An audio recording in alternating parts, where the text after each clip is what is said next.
Обвинителството ја шири истрагата за пожарот во дискотеката Пулс во Кочани. 3 месеци по трагедијата со истражната постапка е опфатен и сопственикот на агенцијата која што го обезбедувала кабарето Пулс. За него се пронајдени докази дека е реален сопственик на агенцијата за обезбедување на имоти лица од Скопје. Од обвинителството информираа дека осомничениот се сомничи за тешки дела против општата сигурност. Тој е приведен и за него ќе се бара притвор.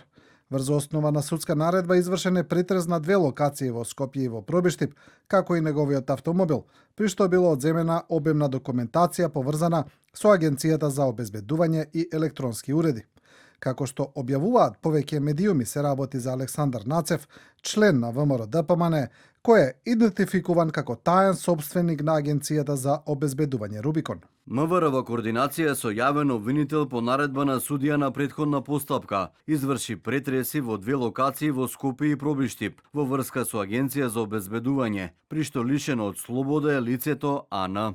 Досегашниот тек на истрагата покажа дека сопственикот заедно со управителот, како и со овластено лице на подружницата во Кочани, без да имаат склучено договор со кабарето Пулс, во текот на 2025 година вршеле обезбедување на имоти лице за клубот. Газдата, заедно со осомничените кои биле ангажирани како обезбедување, прекршиле повеќе членови од Законот за приватно обезбедување. Тие без каква било претходна безбедносна проценка и план за обезбедување, како и без проверка на условите за противпожарна заштита и опасност од пожари, без да извршат проверка по однос на сигурносните услови во кабарето од аспект на имоти лица, особено по опасност и можност за евакуација, во текот на вечерта кога настанал пожарот, не контролирале и овозможиле влез на деца во објектот, наведуваат од обвинителството.